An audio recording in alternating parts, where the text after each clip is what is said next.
He said it with a strange kind of sadness. "Don't leave the main trail, no matter what you hear." We laughed about it until the trees stopped looking like trees.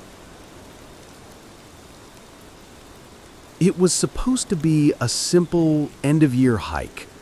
Our biology teacher, Mr. Kessler, had arranged a day trip through Groveback National Park, a place none of us had ever heard of, but apparently it had some untouched ecosystems, perfect for learning about native species.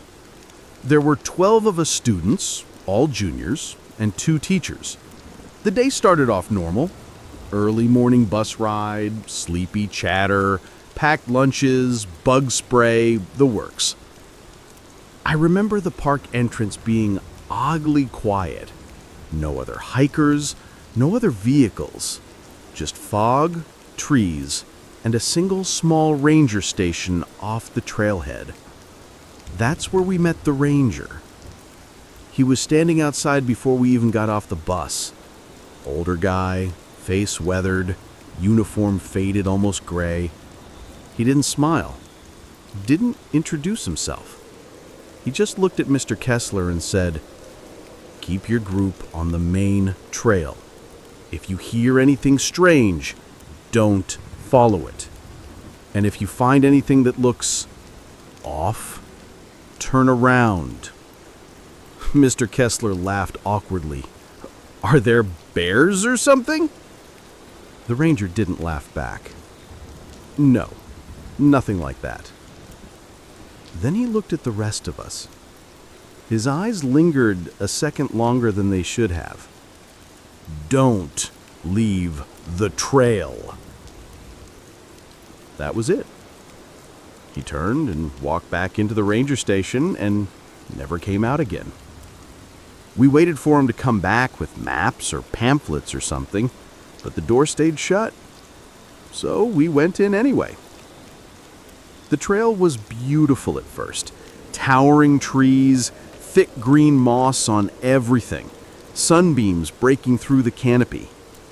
But it got quiet way too quickly. No bird song, no wind, just the sound of our boots on dirt. Even Mr. Kessler made a comment about it. He said, "The place feels preserved." About an hour in, we came across a small offshoot path.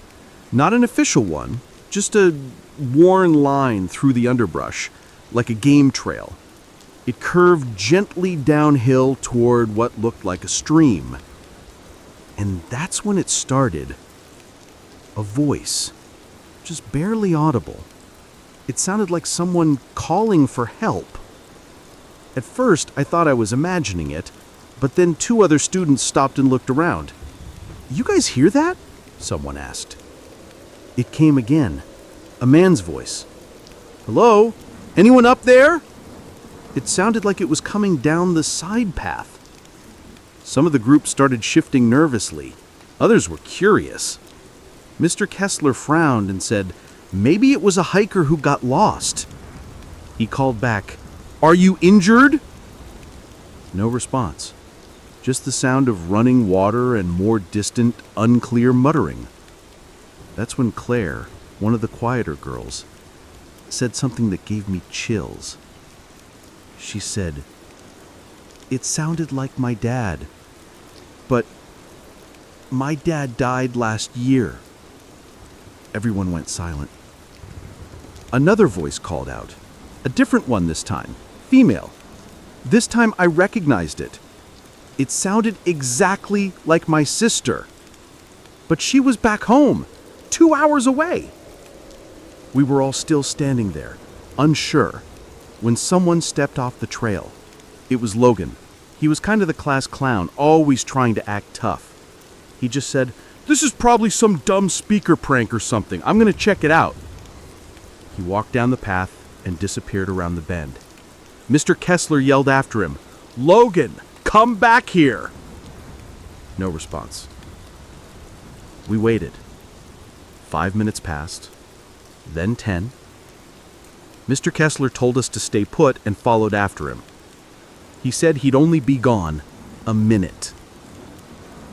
That minute turned into 20. The rest of us were huddled together, some trying to use phones, but there was no signal, not bars, not even GPS. That's when Claire started crying, not out of fear, but confusion. She said, "Why is it darker?" I looked around. She was right. The woods had changed. The trees were too close now, too tall, their branches like claws overhead. The moss had gone pale, almost white. And worst of all, the trail behind us was gone. Not blocked or overgrown, gone, as if it had never existed. We turned to retrace our steps, but the path in front of us didn't lead back to the entrance. It wound deeper, impossibly deeper, into forest that felt wrong. The air smelled like copper and wet soil. The trees didn't even sway. And then we heard Logan's voice. "Guys, come help me, please." But it wasn't coming from any one direction. It was echoing from all around us, the same phrase over and over.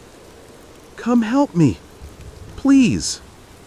Come help me, please." It sounded mechanical, almost like a recording.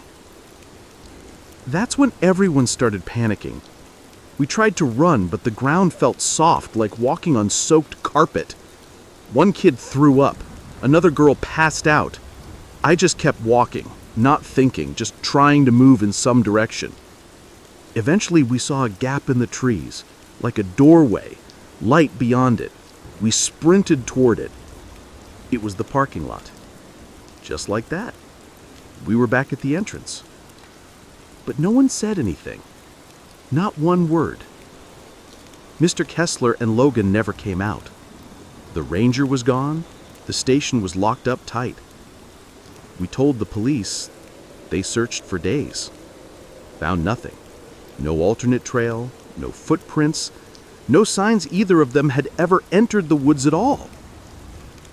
They said it was just a tragic disappearance. But I still hear that voice sometimes, late at night, when everything is quiet. "Come help me, please." And I don't know if it's Logan or something wearing his voice.